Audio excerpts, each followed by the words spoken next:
तो क्या हाल है प्यारे बच्चों। चलिए शुरू करते हैं chapter number 3 Rajasthan board of secondary education की फिजिक्स का। और थर्ड चैप्टर जो है इसका नाम है विद्युत विभव। देखो अपने जो यूनिट पढ़ रहे हैं वो इलेक्ट्रोस्टैट है और इसके अंदर ये जो अपने विद्युत विभव पढ़ेंगे तो ये आप ध्यान रखना ये स्थिर विद्युत विभव है। ठीक है, बस इतना आपको ध्यान रखना है। तो चैप्टर का नाम है विद्युत विभव। तो डायरेक्ट अपने विद्युत विभव के बारे में नहीं जानेंगे क्योंकि एक्चुअल में विद्युत विभव नाम की जो चीज है वो है ही नहीं। दरअसल विद्युत विभव जो है वो एक तरह का विभवांतर होता है। यदि हम किसी बिंदु पर विभव को 0 मान ले तो उस 0 वाले विभव और किसी और बिंदु पर जो विभव होगा उन दोनों का डिफरेंस ही विभव है। ठीक है, तो पहले अपने स्टार्ट करते हैं टॉपिक विभवांतर से या विद्युत विभवांतर से। ठीक है, अब ये विभवांतर होता क्या है। देखो चैप्टर नंबर 1 और 2 के अंदर हमने विद्युत क्षेत्र के बारे में पढ़ा, गाउस के नियम के बारे में पढ़ा। फर्स्ट चैप्टर में हमने पढ़ा कि बिंदु आवेश के कारण विद्युत क्षेत्र कैसे होता है, द्विध्रुव के कारण विद्युत क्षेत्र अक्षीय पर क्या होता है, निरक्षीय पर क्या होता है और सामान्य बिंदु पर क्या होता है। फिर हमने सेकेंड चैप्टर गाउस का जो नियम और उसकी एप्लीकेशन थी वहां हमने पढ़ा कि यदि आवेश जो है किसी पृष्ठ पर है तब विद्युत क्षेत्र क्या होगा, रेखीय चालक तार पर है तब विद्युत क्षेत्र क्या होगा, वगैरह वगैरह।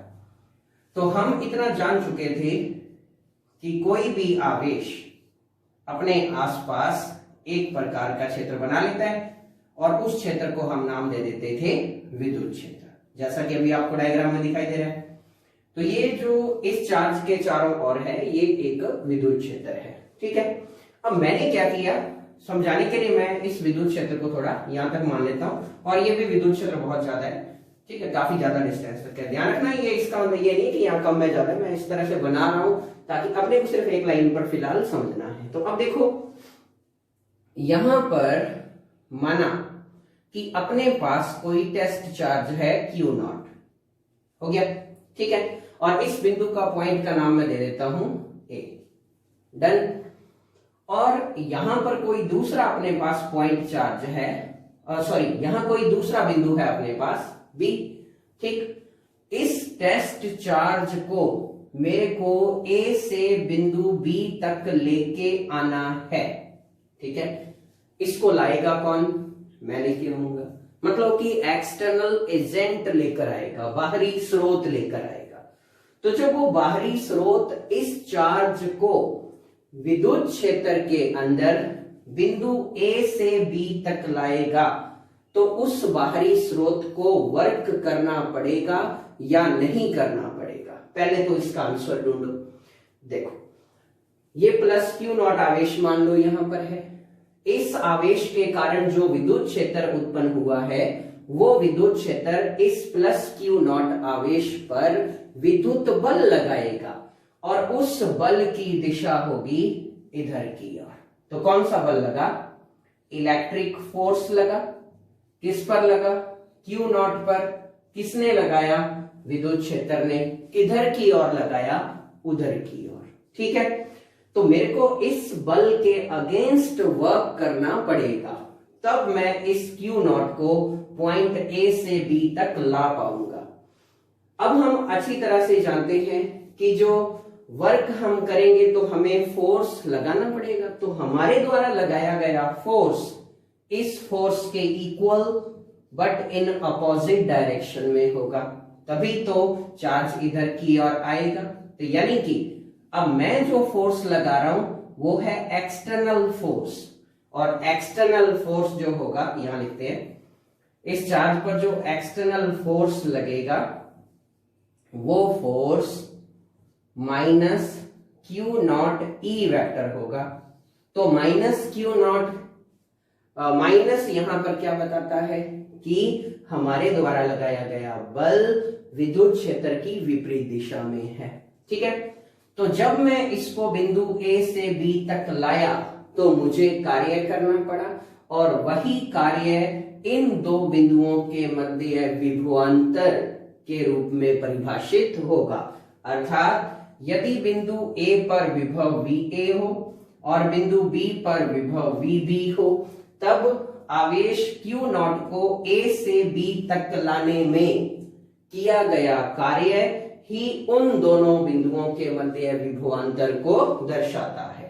अर्थात विभवांतर क्या हो जाएगा, VB माइनस VA बराबर W अपॉन Q नॉट। हो गया।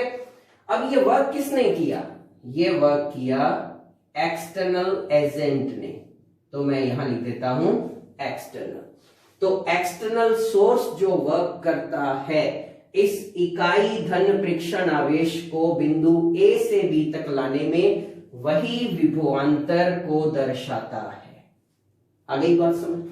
इन चीजों का डिस्कस हम आगे करेंगे जब अपने किसी बिंदु पर विद्युत विभव ज्ञात करेंगे। ठीक है, अभी सिर्फ इतना ही। किसी इकाई धन परीक्षण आवेश को विद्युत क्षेत्र में एक बिंदु से दूसरे बिंदु तक ले जाने में किया गया कार्य उन दोनों बिंदुओं के मध्य विभवांतर को दर्शाता है। तो ये थी बात विभवांतर की। हाँ, अब क्वेश्चन मन में आ रहा होगा कि सर आपने VB माइनस VA लिखा, VA माइनस VB क्यों नहीं लिखा। ठीक है, तो हम लिख सकते हैं, लेकिन शर्त यह है कि उस कंडीशन में चार्ज B से A की ओर जाए। जैसे मान लो आपने ये मान लो कोई डिस्टेंस मीटर है, पैरामीटर है कोई, ठीक है, ये मान लो 5 किलोमीटर है और ये मान लो 10 किलोमीटर है।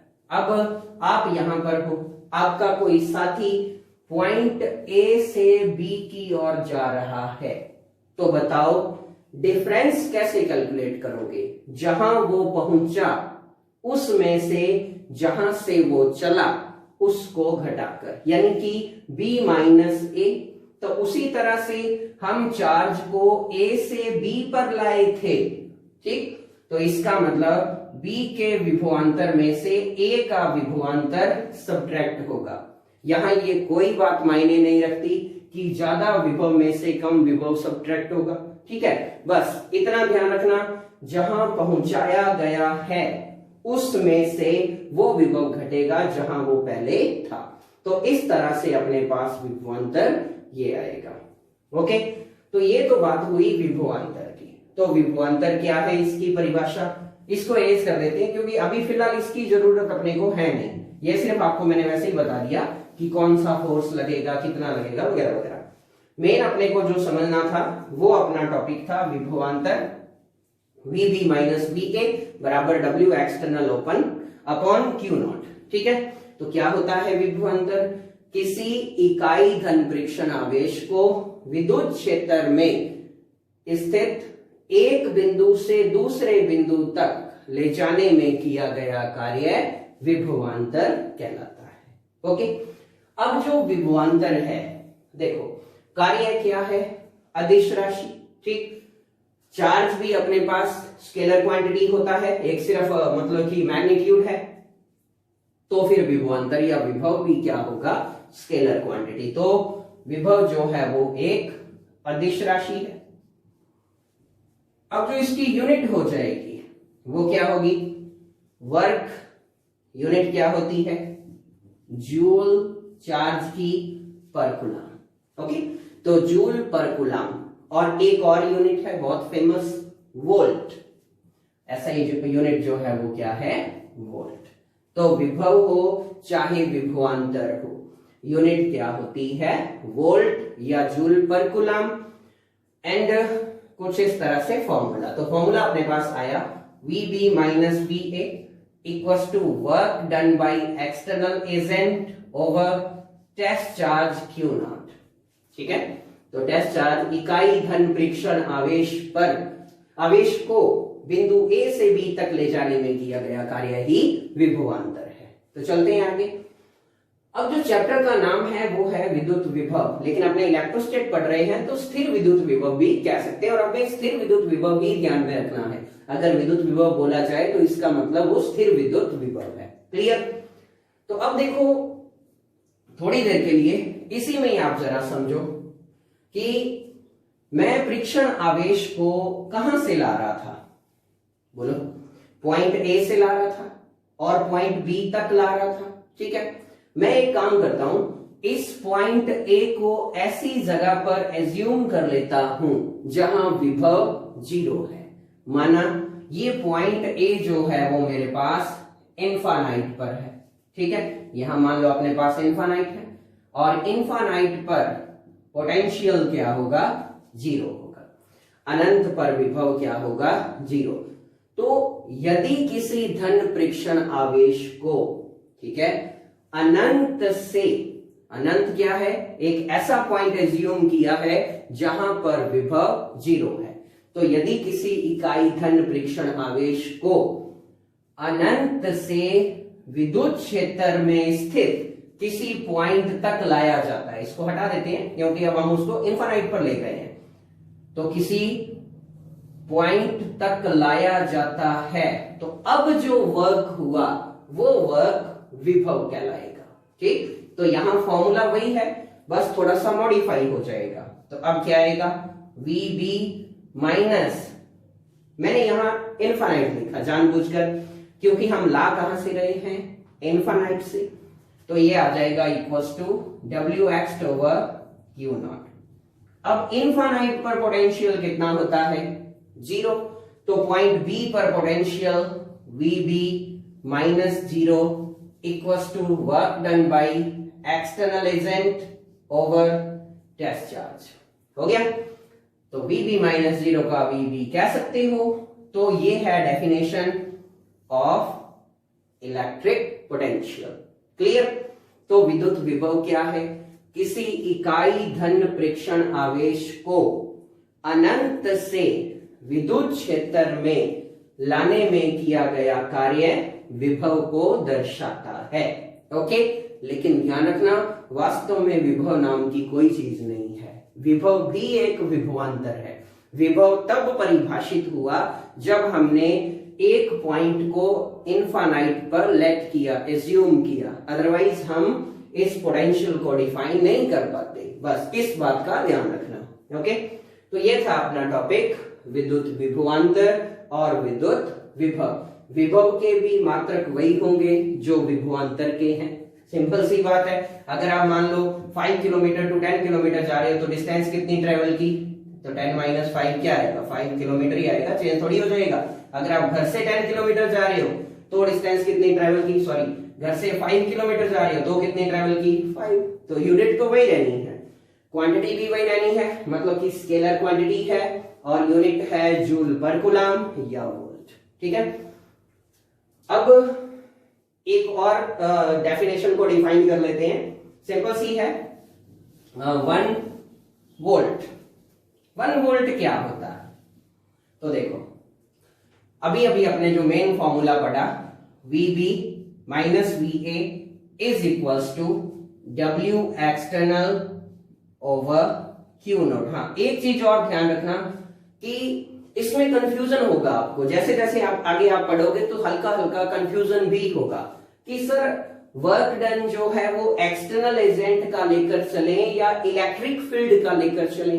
तो यहां ध्यान रखना, वर्क डन जो होगा वो हम एक्सटर्नल एजेंट का ही लेंगे। ठीक है, चलो पहले इसको क्लियर कर लेते हैं, फिर 1 पोटेंशियल 1 वोल्ट को डिफाइन करते हैं। तो देखो अभी इसमें क्या था कि हम धन परीक्षण आवेश को पॉइंट A टू B ला रहे थे, और जब A टू B ला रहे थे तब हमने इलेक्ट्रिक फील्ड वाले फोर्स के अगेंस्ट फोर्स लगाया और वर्क किया, और हमारे को जो वर्क मिला वो कुछ इस तरह से मिला, W external Q0 is equal to VB minus VA, ये अपने को मिला। ठीक है, और एक चीज, जब आप इसको लेकर आते हो तो इस तरह से लेकर आना है कि काइनेटिक एनर्जी में कोई भी चेंज ना हो। क्लियर, काइनेटिक एनर्जी जो है वो चेंज नहीं होनी चाहिए। अब क्योंकि जरूरी है ये भी, अब मान लो अगर अपने इसको पॉइंट चार्ज प्लस Q0 को पॉइंट B टू A लेकर जाए, तो अब बच्चे बोलते हैं कि सर इसमें हम क्यों ले जाएं, इलेक्ट्रिक फील्ड है तो सही, तो वही ले जाएगा। तो इस बार आप ऐसा लिख दो, V कहां जा रहा है, B टू A जा रहा है, तो VA minus VB equals to W work done by electric field over Q naught. तो ध्यान रखना ऐसा नहीं करना है, ठीक है। इलेक्ट्रिक फील्ड को इसको भगा के ले जाएगा, कहने का मतलब फुल स्पीड में ले जाएगा, ठीक है, ऐसा नहीं करना है। अब देखो इलेक्ट्रिक फील्ड इस पर फोर्स लगाएगा, एक्सेलरेट करेगा, और हम यही नहीं चाहते, बस यही मिस्टेक होनी स्टार्ट हो जाती है। तो जब इसको इधर से उधर ले जाओ तो इस तरह से इस पर कंट्रोल रखो कि इसका एक्सेलरेशन जीरो हो, मतलब कि ये एक्सेलरेट ना हो, इसकी काइनेटिक एनर्जी में चेंज ना हो। तो देखो ये भाग रहा है, तो हमने इसको पकड़ के रखा है, यानी कि इलेक्ट्रिक फोर्स इसको उधर ले जा रहा है फुल स्पीड में कि चल, और हम चाह रहे हैं कि नहीं जाए पर इस तरह से जाए कि धीरे धीरे जाए, ओके, एकदम आराम से ये जाए, क्लियर, ताकि नेट एक्सेलरेशन क्या हो, जीरो। अब जो है एक्सटर्नल फोर्स अभी भी वर्क करेगा, अब वो उधर ले जाने के लिए वर्क नहीं कर रहा, बल्कि उधर ले जाने के लिए कांस्टेंट स्पीड से जाए इस प्रकार वर्क कर रहा है, ओके। तो इस तरह से अब भी एक्सटर्नल जो सोर्स है वही वर्क करेगा और रिजल्ट अपने को मिलेगा VA माइनस VB, क्लियर। तो ये था कंसेप्ट इसका कि जब भी आप किसी धन परीक्षण आवेश को इधर से उधर लाओ या ले जाओ तो ध्यान रखना वर्क डन सिर्फ एक्सटर्नल एजेंट ही करे। अगर आपने इलेक्ट्रिक फील्ड से करवाया तो गलत तो नहीं होगा, पर आप जो है साइन के मामले में उलझ जाओगे कि प्लस लगाएं माइनस लगाएं क्या करें। तो सिंपल सी ट्रिक की बात याद रखो कि एक्सटर्नल एजेंट से ही वर्क करवाना है। डन। तो ये था अपना टॉपिक। आप इसको ऐसे भी समझ सकते हो, मान लो कि इस तरह से है, ये कोई ढलान है, ठीक है, यहां पर अपनी मान लो बाइक है कोई, इस तरह से मान लेते हैं थोड़ी देर के लिए। अब यहां पर मैं इस बाइक को न्यूट्रल गियर में कर दूं तो न्यूट्रल करते ही ये बाइक तो फुल स्पीड में हो जाएगी, आउट ऑफ कंट्रोल हो जाएगी। तो अब देखो ढलान खुद इसको ले जा रही है, लेकिन हमें ब्रेक लगाने पड़ेंगे। क्यों लगाने पड़ेंगे? ताकि हम जो है नीचे ना गिर जाए। मतलब कि हमने जो ब्रेक लगाए तो वही हमारा एक्सटर्नल फोर्स है या एक्सटर्नल वर्क डन है। तो चाहे आप ऐसे जाओ चाहे आप ऐसे जाओ, एक्सटर्नल एजेंट को वर्क करना ही पड़ेगा। अब स्टार्ट करते हैं अपना टॉपिक 1 वोल्ट। तो 1 वोल्ट बिल्कुल इजी सही है। मेन जो डेफिनेशन थी वो विभवांतर था वो कुछ इस तरह से था, ओके। अब करते क्या है, हम जिसको ला रहे हैं या ले जा रहे हैं, ठीक है, हम जिस चार्ज को पॉइंट A से B पर ला रहे हैं, ओके, A से B है क्या? नहीं, हाँ ठीक है, A से B है, ये हो गया A और B, तो यहाँ VB यहाँ VA, A टू B ले जाएंगे तो VB minus B, okay done. जिस चार्ज को हम A टू B ले जा रहे हैं, यदि वो चार्ज 1 कूलम हो और हमने जो वर्क परफॉर्म किया वो 1 जूल हो, तो पोटेंशियल डिफरेंस कितना आएगा? 1 वोल्ट, ओके। तो परिभाषा क्या हुई? इकाई आवेश को विद्युत क्षेत्र में एक बिंदु से दूसरे बिंदु तक ले जाने के लिए किया गया कार्य 1 जूल हो तो उन दो बिंदुओं के मध्य विभवांतर 1 वोल्ट होगा। तो ये था अपना टॉपिक 1 वोल्ट, ठीक है। और यही था कुछ कंसेप्ट विभव के बारे में, विभवांतर के बारे में, ओके। अब चलते हैं एक बहुत ही इंपॉर्टेंट सी चीज पर, छोटी सी चीज है बिल्कुल, जिसका नाम है 1 इलेक्ट्रॉन वोल्ट या सिंपल इलेक्ट्रॉन वोल्ट, ओके। अब देखो इलेक्ट्रॉन वोल्ट होता क्या है? अभी अभी हमने एक फॉर्मूला ड्राइव किया कि work done is equals to charge into कुछ ऐसा। अब आप बोलोगे ये क्या लिख दिया सर, ये तो किया ही नहीं। तो देखो हमने अभी क्या पढ़ा, VB minus VA equals to W over Q naught, ठीक है, ये पढ़ा। तो मैं इसको ये भी तो कह सकता हूं work done is equals to charge into VB minus VA। तो W is equals to Q naught V B minus V A क्या है? विभवांतर। तो मैं इसको ऐसे भी तो लिख सकता हूं डेल्टा वी। अब मैंने चार्ज क्यू नॉट ना लेकर के क्या चार्ज ले लिया? क्यू। तो अपना फॉर्मूला क्या बन गया? Q delta we. क्लियर? अब बात को समझते हैं। यहां पर ये जो वर्क है, ठीक है, वर्क 1 इलेक्ट्रॉन वोल्ट होगा। कैसे? देखो, चार्ज जो है एलिमेंट्री चार्ज वैल्यू होती है -19 कूलम, ठीक है। चेंज इन पोटेंशियल या पोटेंशियल डिफरेंस, और ये है 1 वोल्ट। अब वोल्ट जो है उसकी यूनिट एक और होती है जूल पर कूलम। कूलम से कूलम कैंसिल, तो 1 इलेक्ट्रॉन वोल्ट हो जाएगा 1.6 इंटू 10⁻⁻19 जूल। तो 1 इलेक्ट्रॉन वोल्ट के अंदर 1.6 इंटू 10⁻⁻19 जूल होते हैं। अब देखो उसके बाद क्या होता है। अब ये 1 इलेक्ट्रॉन वोल्ट है क्या?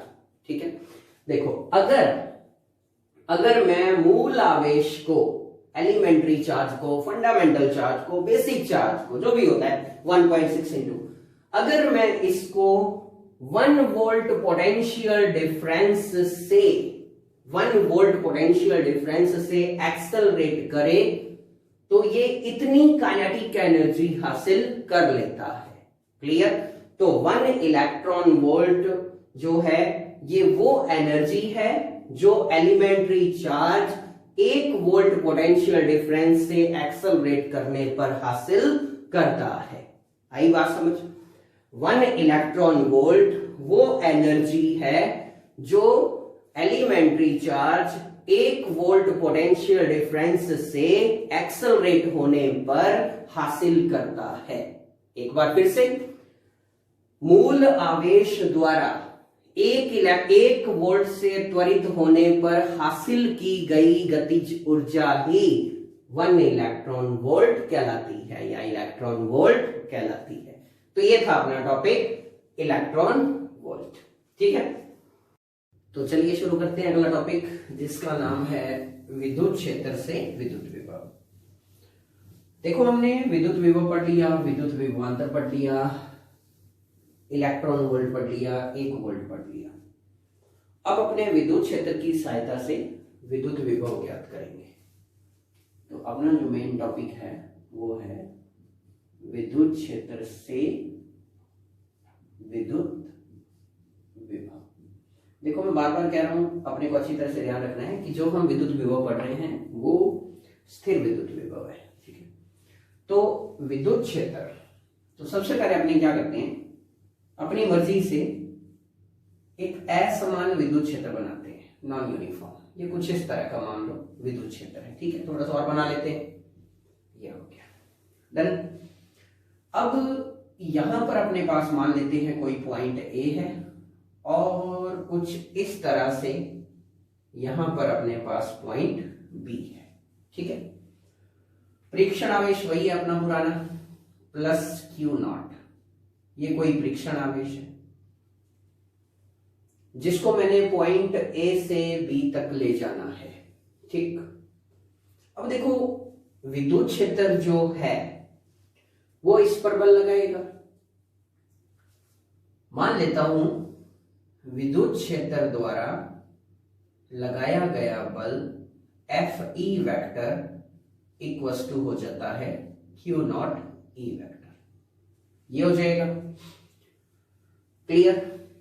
लेकिन अपने को यह भी ध्यान रखना है कि विद्युत क्षेत्र उस आवेश पर बल तो लगाएगा और ले भी जाएगा, बट आवेश जो है वो त्वरित नहीं होना चाहिए। जैसे वो थोड़ी देर पहले आपको समझाया ढलान वाली बात, ढलान में उतरना भी है लेकिन ऐसे नहीं कि उतरते गिर जाए। जो स्पीड है वो आउट ऑफ कंट्रोल नहीं होनी चाहिए। तो उसी तरह से हमें एक ऐसा फोर्स लगाना पड़ता है जो जस्ट इसके अपोजिट होता है और इक्वल होता है। बाहरी बल लगाना पड़ता है और वो बाहरी बल होता है क्यू नॉट ई वेक्टर। ठीक है। बाहरी बल और विद्युत क्षेत्र वाला बल दोनों विपरीत दिशाओं में होने के कारण हम यहां पर नेगेटिव साइन यूज करते हैं। हो गया। माना इस आवेश का जो अल्प विस्थापन हुआ वो है dr वेक्टर, ये थोड़ा सा विस्थापित हो गया बाहरी बल के कारण। डन। तो इस अल्प विस्थापन में जो कार्य हुआ है वो क्या होगा? कार्य बराबर होता है बल इंटू विस्थापन। तो कार्य होगा F vector dot dr vector, ये हो गया कार्य। अब जो हम फोर्स लगा रहे हैं एक्सटर्नल फोर्स है, ठीक। तो dw बराबर लिखा जाएगा, एक्सटर्नल फोर्स कितना है? Minus Q not E vector और साथ में डॉट dr वेक्टर। आपको ये ध्यान रखना है कि ये जो माइनस है वो बाहरी बल की वजह से आया है, ओके। क्योंकि बाहरी बल हमेशा अपोजिट डायरेक्शन में होगा विद्युत बल के, और बाहरी बल होगा किसके बराबर? विद्युत बल के बराबर। क्लियर? तो ये कुछ इस तरह से अपने को मिल गया। तो बाहरी बल द्वारा किया गया कार्य इतना होगा। अब अगर अपनी बात करें टोटल वर्क डन कितना हुआ, यदि मैं इसको A से B तक ले जाऊं तो कितना वर्क डन होगा? इसका क्या हमें करना है?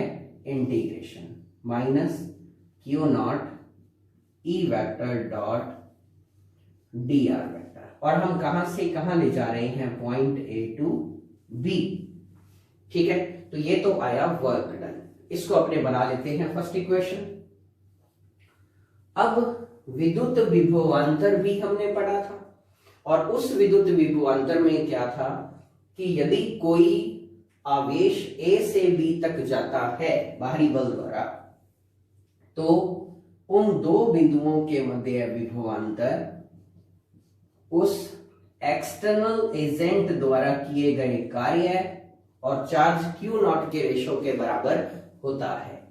और यहां पर ये जो वर्क किया गया है ये भी किसने किया है? एक्सटर्नल एजेंट ने ही किया है।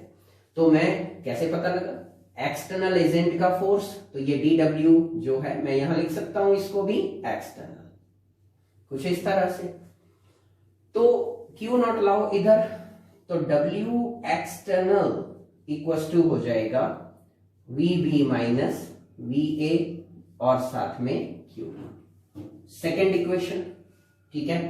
दोनों एक्सटर्नल वर्क हैं, दोनों को इक्वली पुट करो तो ये अपने पास वैल्यू आएगी। देखो अब अपने को डायग्राम की जरूरत है नहीं, है ना।